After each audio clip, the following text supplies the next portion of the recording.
Hoy vamos a hablar un poco sobre la pedagogía de la fe, sobre el método de Jesús, porque no hay mejor catequista que Jesús. Y los evangelios también nos acercan un poco, o quizá bastante, a esas claves, a esas llaves que el mismo Señor nos muestra para poder hablar de Él a los demás. Es decir, con Jesús en nuestra vida viene el paquete completo, Él nos trae todo, porque Él nos anuncia la verdad, Él es la verdad y además nos enseña o nos ha dejado las herramientas para poder anunciar esa verdad. Es decir, el Señor prácticamente nos ha dado todo para poder alcanzar la salvación.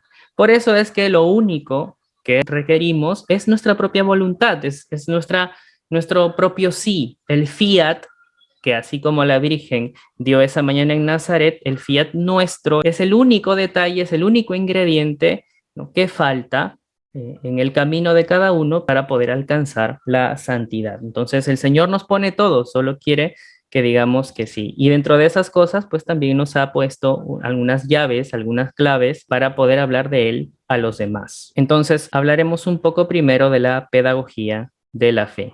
¿De qué se trata? Todo pasa por Cristo, ¿sí? Tenemos el catequista, que es la persona que efectúa, en este caso ahora, que administra este servicio, y luego tenemos al catequizando, que puede ser un joven, puede ser un niño, puede ser un anciano, alguien que se está preparando para recibir un sacramento o para ser quizá evangelizado o crecer un poco en su fe. Entonces, todo acto que realiza el catequista, toda palabra, todo gesto, tiene que mostrar a Cristo, tiene que anunciar a Cristo. Y todo lo que recibe el catequizando también debe ser Cristo. Entonces, la relación entre el catequista y el catequizando debe pasar siempre por Cristo. Esta es la pedagogía de la fe. El catequista a la escucha de Jesús y el catequizando igualmente a la escucha de Jesús. Ahora bien, ¿cómo es esta comunicación? Dios y el hombre, en el principio de los tiempos, tenían una relación perfecta. Esta relación perfecta que había entre Dios y el hombre expresa una relación natural como la de un padre y un hijo entre Dios y el hombre, algo que se rompe con el pecado, pero que luego Jesucristo nos devuelve, ¿no?, al estrechar sus brazos entre el cielo y la tierra, como dice la misa, y al abrirnos nuevamente este camino para recuperar nuestra dignidad. Entonces, la pedagogía de la fe va a tener dos fidelidades. Va a ser fiel a Dios y también fiel al ser humano, ¿no? Hay un mismo amor, hay una relación de amor entre Dios y el ser humano, y eso es lo que tiene que expresar la pedagogía en la catequesis.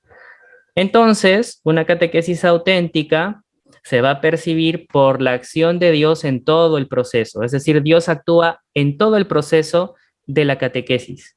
Desde el principio, desde que el catequista está preparando su tema, desde que el catequista está como en este momento recibiendo su formación para luego preparar su tema, desde que se pone de pie para saludar a los jóvenes, a los niños o a los adultos a los que se dirige, hasta el final, hasta que los acompaña al altar a recibir el sacramento, en todo este proceso debe percibirse la acción de Dios.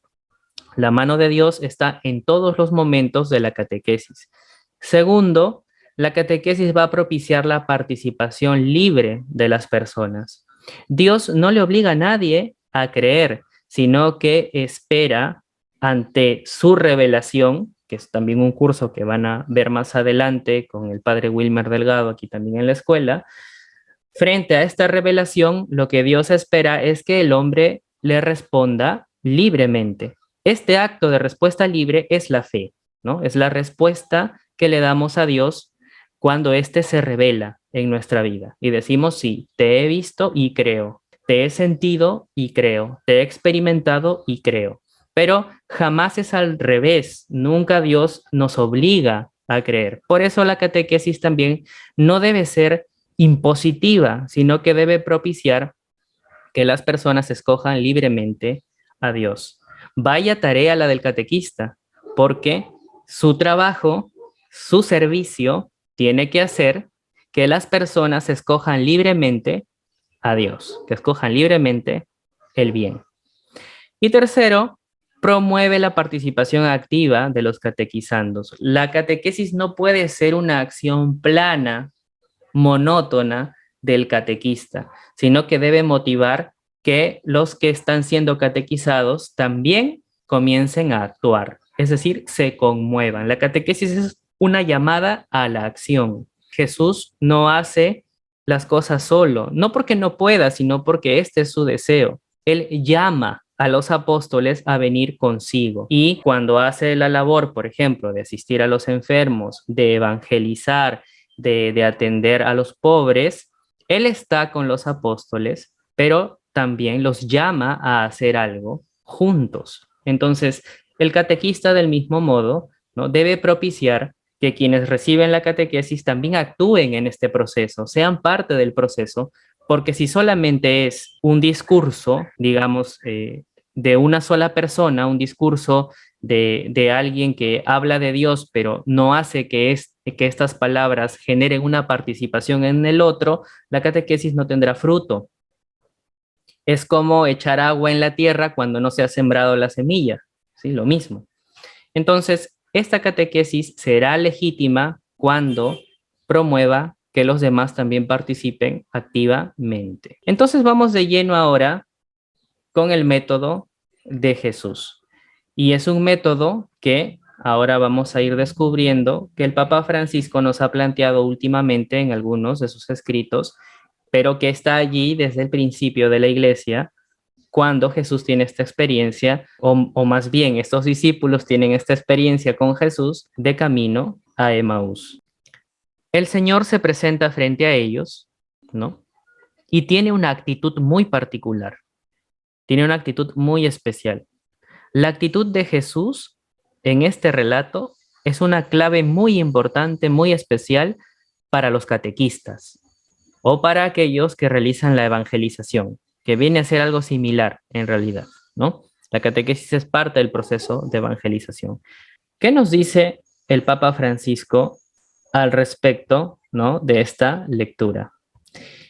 En la carta, en la exhortación apostólica Christus Vivit, que fue hecha luego del Sínodo de los Jóvenes, en el número 237, el Papa nos da algunas llaves sobre lo que ocurre en este momento y sobre todo resalta la actitud del Señor en algunos puntos importantes que vamos a desarrollar. ¿Qué nos dice el Papa? Jesús camina con los dos discípulos que no han comprendido el sentido de lo sucedido y se están alejando de Jerusalén y de la comunidad. A diferencia de los apóstoles, estos dos discípulos se van desanimados porque no comprenden lo que ha pasado. Ellos dicen, bueno, Jesús ha muerto, ¿no? Y ya, ¿qué vamos a hacer, no? ¿Qué vamos a hacer? Entonces, se van, ¿no?, desanimados y se alejan de los apóstoles que seguro estaban reunidos manteniendo esta esperanza de la resurrección. ¿Qué más dice el Papa? Para estar en su compañía, él recorre el camino con ellos, los interroga y se dispone a una paciente escucha de su versión de los hechos para ayudarles a reconocer lo que están viviendo. Entonces, el Señor se presenta y luego de hacerles unas preguntas, los escucha atentamente.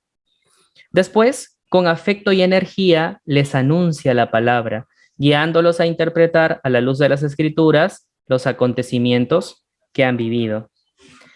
Finalmente, acepta la invitación a quedarse con ellos al atardecer. Entra en su noche. En la escucha, su corazón se reconforta y su mente se ilumina. Y cuando el Señor parte el pan, se abren los ojos de estos dos hombres. Ellos mismos eligen emprender sin demora el camino en dirección opuesta, es decir, vuelven a la comunidad, regresan a Jerusalén. Y lo hacen para compartir la experiencia del encuentro con el Señor, con Jesús resucitado. De todo este texto, de todo este numeral de la Christus Vivit, el Papa nos ayuda a rescatar algunos puntos claves de la actitud de Jesús. Y ahora que vamos a ver estos puntos claves, te pido que lo vayas enfocando de acuerdo al servicio que tú realizas o que deseas realizar, porque es el método que el Señor utilizó para evangelizar a estos dos discípulos que se iban de camino a Emaús. Entonces, vamos a ver ahora los pasos de Jesús para evangelizar. ¿Qué nos enseña el Señor? Así como si fuera un programa de YouTube, ¿no? Si Jesús fuera youtuber, te diría, bueno, 5 pasos para evangelizar. ¿Qué nos dice el Señor? En primer lugar, el Señor muestra su interés y su disponibilidad, su disposición. Porque cuando se encuentra con ellos en el camino, se queda con ellos. Es decir, les hace ver con sus gestos que le interesa algo en ellos. Quizá le interesa saber algo porque les hace una pregunta, ¿no? Les pregunta a dónde van, les pregunta qué ha sucedido, por qué están tristes. Entonces, lo primero que hace Jesús es mostrar que a él ellos le importan, que él está interesado en ellos, que en ese momento ellos son importantes para él. Obviamente ellos no sabían que él era Jesús, ¿no? No se dieron cuenta hasta el final, hasta que ya no estaba allí con ellos. Pero al principio el Señor abre el camino de la confianza con ellos, haciéndoles ver que son importantes para él. Y este primer paso es el primer paso que también debemos dar cuando vamos a servir en la catequesis. Para que un joven, para que un niño pueda prestarte atención, pueda despertar una confianza en ti, lo primero que tiene que entender es que él o ella es importante para ti. Es decir, esta persona está interesada en compartir conmigo, está dispuesta. ¿Cómo puede ver que estoy dispuesto o dispuesta? Mis gestos son importantes. Un gesto amigable, una palabra de confianza, quizá una pregunta, saber cómo se llama, o quizá puedes aprenderte, ¿no? Sus nombres, no de la lista, sino quizá de memoria, y llamarlos por su nombre. Entonces, este detalle de saber su nombre le hace saber al niño, a la niña, al joven o a la jovencita de que tú desde el principio estás teniendo un interés en ellos. Ah, se ha aprendido mi nombre, entonces yo importo para esta persona. Le voy a dar la oportunidad de que me conozca. Le voy a dar la oportunidad de que yo pueda compartir con este catequista o con esta catequista mis inquietudes, lo que yo quiero encontrar, quién soy, porque se ha aprendido mi nombre. Y entonces quiere decir que esta persona se interesa por lo que está haciendo. ¿Qué es lo que hace Jesús, no? Quizá no los llama por su nombre, pero se queda en el camino con ellos porque estaban tristes. Entonces Él les hace ver, yo me quedo aquí para preguntarles por su tristeza. Y ante ese interés del Señor, ante esa cortesía del Señor, los discípulos abren su corazón y le cuentan sobre su dolor a este desconocido que finalmente termina siendo Jesús.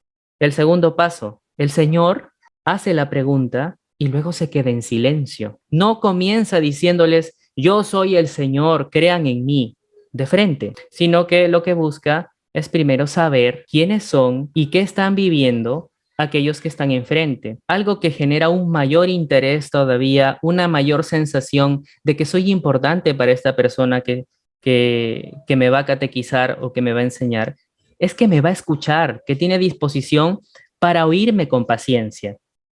Por eso es que, aunque parezca mentira, este método que utilizamos hace muchísimo tiempo en catequesis y que siempre funciona, es este método de preguntarle a cada uno su nombre y permitirles que digan unas palabritas uno por uno, aunque sean muchos y se pase el tiempo. Esto siempre funciona, ¿por qué? Porque hace ver a la persona que en este lugar sí se puede sentir escuchado, que en este lugar sus inquietudes o las características de su propia persona sí importan para los demás. Es importante que el catequista, más que saber hablar muy bonito y ser quizá un experto en los discursos, pues sea un experto en la escucha. Es decir, sepa escuchar con atención cada aspecto, cada palabra que el joven, la jovencita, el niño, la niña, el adulto, le expresa, porque en esta capacidad de escuchar, la otra persona también siente que el lugar de la catequesis y el catequista se convierten para él en un refugio, en un hogar, en un lugar donde pueda encontrar aquello que está buscando. Y es lo que hace Jesús con ellos. Les pregunta por qué están tristes y luego les deja que ellos le relaten toda esa historia larguísima, ¿no? No muchos desconocidos se paran en el camino de paso y te escuchan toda una historia. Los discípulos que no sabían que él era Jesús, de todas maneras se sienten interesados, ¿no?, en esta persona porque esta persona les escucha. Entonces, qué importante es escuchar, aprender a escuchar en la catequesis. Tercero, una vez que los ha escuchado, lo que hace Jesús no es hablar de lo que él opina de lo que ha ocurrido. Eso no hace el Señor. Él no habla de lo que él opina o de lo que él cree que está ocurriendo.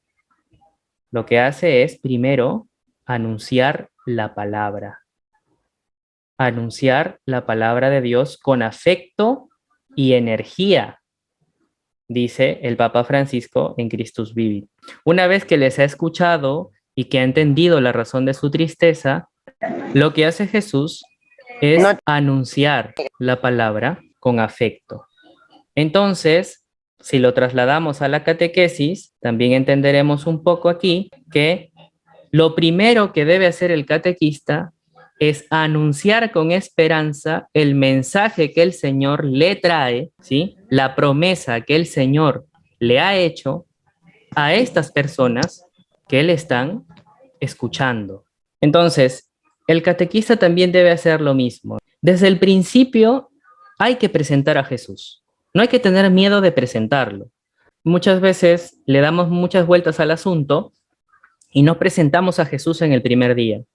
Presentamos la catequesis, presentamos el programa, lo bonito que vamos a vivir, vamos a hacer esto, vamos a hacer el otro, pero lo realmente atractivo, lo realmente rico en la catequesis es Jesús. Entonces, lo primero que hay que hacer es presentar a Jesús, presentar su palabra. Entonces, lo tercero que hace el Señor es anunciarles la palabra, pero ¿cómo se las anuncia? Con afecto y energía, dice el Papa. Entonces, primero, que lo hace con un gesto de profundo amor, comprendiendo la realidad de estos dos tipos que estaban allí con él, y segundo, lo hace con mucha energía. ¿Qué expresa la energía? Expresa seguridad. El catequista está seguro de lo que anuncia. Y cuando habla de la palabra de Dios, pues está mucho más seguro aún. Está convencido de lo que dice. Y está convencido que aquello que dice es la verdad. Por eso, como hablamos en la clase pasada, para que el catequista pueda estar convencido, ¿sí?, de lo que está diciendo, ha de haber hecho primero una experiencia de Dios que se ha hecho frecuente y, si es posible, permanente en su vida. ¿Cómo hacer permanente esto? Bueno, San José Marelo nos dice, ¿no?, que Cristo en nuestros corazones es un coeficiente infinito. ¿Cómo podemos mantener este coeficiente infinito en el corazón que nos da la seguridad y nos puede elevar hasta el cielo? Pues con la Eucaristía frecuente, la oración diaria y la práctica de la caridad en nuestra vida sencilla y cotidiana. El catequista no solamente debe ser una buena persona, el catequista debe ser una persona que, aparte de luchar por ser buena, lucha por su propia salvación, lucha por su propia santidad. Y esto nos dará la energía que Jesús tuvo en ese momento para anunciar la palabra. Cuarta clave que el Señor nos brinda en este pasaje: entra en su noche. ¿Qué significará esto de que Jesús entra en la noche de estos dos discípulos? Obviamente el Papa lo relaciona con el momento en el que ellos le dicen, ya va a anochecer, quédate con nosotros, y el hecho de que Él entra en la tienda de ellos, supuestamente para pasar allí la noche porque ya era tarde. Pero aparte de esta noche física, de esta noche que en este momento podemos ver en el cielo, el Papa se refiere a otra noche. Se refiere a la noche de la herida que sangra en el alma de esos dos discípulos por haber perdido a su Señor. El Señor Jesús no solamente pretende aquí compadecerse de ellos, sino que hace suyo el dolor que ellos sienten. Es decir, sufre con ellos. No solo comprende, sino que también se hace uno con ellos en el dolor que sienten. Sufre este momento que ellos están viviendo. Por eso es que el catequista también debe estar dispuesto a entrar en la noche de aquellas personas que van a recibir de él o de ella la catequesis, porque todas ellas vienen con una noche, con una oscuridad, que puede ser afectiva, que puede ser del corazón o que también puede ser del conocimiento, ¿sí? Porque muchos de ellos quizá ignoran las verdades fundamentales de la fe y por eso vienen a la catequesis, que es el primer motivo. Y segundo, detrás de ese motivo hay otros. Hay motivos afectivos, por ejemplo, situaciones familiares difíciles o padecimiento de pobrezas espirituales o materiales que estas personas traen a la catequesis. El catequista no debe ser solamente un funcionario que cumple la misión que su párroco le ha encargado, es decir, da catequesis los domingos y ya está. No, debe ser una persona capaz de ver más allá de la labor que tiene que cumplir, sino ser capaz de ver también el rostro de sufrimiento, de ansiedad, de depresión, de oscuridad de aquellos a los que les va a dar la buena nueva.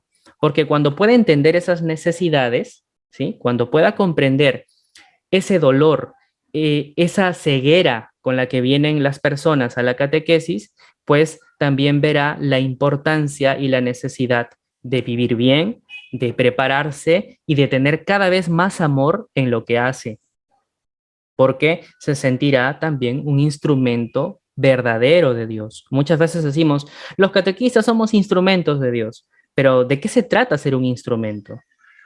Un instrumento no va por sí solo. Un instrumento se deja primero afinar por el artista y luego se deja usar tal y como el artista quiere. La guitarra no suena sola, ¿sí? Suena de acuerdo a las notas de quien la toca. Entonces, al comprendernos instrumentos verdaderos viendo el dolor del prójimo, podemos entender cuánto nos hace falta dejar que el Señor haga en nosotros su misión. Y por último, el Señor, luego de entrar allí en la tienda con ellos, ¿qué hace? Si ustedes se dan cuenta, Jesús en ningún momento de este pasaje les dice que Él es el Señor. No les dice nada. No les dice, yo soy Jesús y he resucitado, crean. Él entiende que están afligidos, pero no soluciona las cosas, no le hace la vida más fácil en ese momento, no les soluciona el problema, deja que ellos lo hagan. Entonces, para ayudar a que ellos lo hagan, les da algunas pistas, les recuerda la promesa y luego, cuando ellos están allí con él, el Señor parte el pan para ellos. Al hacer esto, Él genera que ellos mismos descubran que el Señor está allí, que ellos escojan libremente creer. Y cuando ellos se dan cuenta y voltean, el Señor ya no está. Entonces, lo mismo debe hacer el catequista, lo mismo que hace el Señor aquí. Hay que conmover, ayudar a que el Señor conmueva el corazón de estas personas para luego dejarlos, para que ellos tengan su propia experiencia de Dios. No les puedo trasladar mi propia experiencia, tengo que hacer que ellos vivan su propia experiencia de Dios. De eso se trata la catequesis, porque si no, corro el riesgo de convertirme en un catequista, en una catequista demasiado paternalista, donde quiero que los jóvenes crean lo que yo he visto, hagan lo que yo he hecho y finalmente crean de mi vida, crean por mí y no por ellos mismos. Entonces se trata de dejarlos elegir en libertad, como lo hace Jesús con estos discípulos de Emaús. Luego viene el acompañamiento. ¿Cómo acompaña el Señor? 3 cosas: escucha, empatía y diálogo. Estas 3 cosas juntas es entrar en la noche del otro. Es escuchar, es ponerse en el lugar del otro y luego tener una calidad en la comunicación. El catequista es un maestro, pero también es un testigo. Entonces debe haber otra calidad en el diálogo, en la comunicación. No se olviden, la catequesis siempre, siempre tiene que tener como último paso el acompañamiento. Si yo a los niños les enseño la creación, por ejemplo, que es uno de los primeros temas que se enseña, debo acompañar ese aprendizaje. Quizá tomarme un tiempo en la semana para preguntarles, quizá en un grupo de WhatsApp o de Messenger, cómo están transmitiendo eso, cómo lo están compartiendo con sus padres, con su familia. O si no tengo esos medios, quizá en la próxima sesión, preocuparme por si han aprendido, no seguir con el siguiente tema si no han aprendido al menos los aspectos básicos de lo que estoy compartiendo. Y además, el acompañar es fijarme si están aplicando en su vida lo que yo estoy enseñando. El acompañamiento es muy importante en la catequesis y también es importante en la pastoral juvenil y es importante también en la pastoral parroquial. El sacerdote acompaña, pero también están los coordinadores, los asesores, los líderes de grupo. Ellos también deben hacer una labor de acompañamiento para las personas que están con ellos. Por ejemplo, en la pastoral juvenil, se debe acompañar a los jóvenes no solamente en la sesión que se da quizá mayormente los fines de semana, ¿no? Hay que preocuparse por ellos, por su vida, por su día a día, por sus estudios, por la situación de su familia, por su situación económica incluso, por cómo les está yendo en el resto de los aspectos de su vida. Porque de otro modo no puede haber fruto en el trabajo de evangelizarlos, ya que las personas no solamente son pues una parte religiosa, también tienen muchos otros aspectos en su vida en las que Cristo también debe estar involucrado. De otro modo, pues la fe solamente sería una fábula y la fe no es eso. Como dice el Papa, la fe es una persona y una persona como Cristo pues involucra toda la vida y eso es algo que voy a repetir durante todo el tema. O sea, la fe involucra toda la vida, ¿no? No es una cuestión de un momento nada más. Entonces, para el acompañamiento, escuchar, saber ser empático y dialogar bien, dialogar sinceramente, comunicarse con calidad.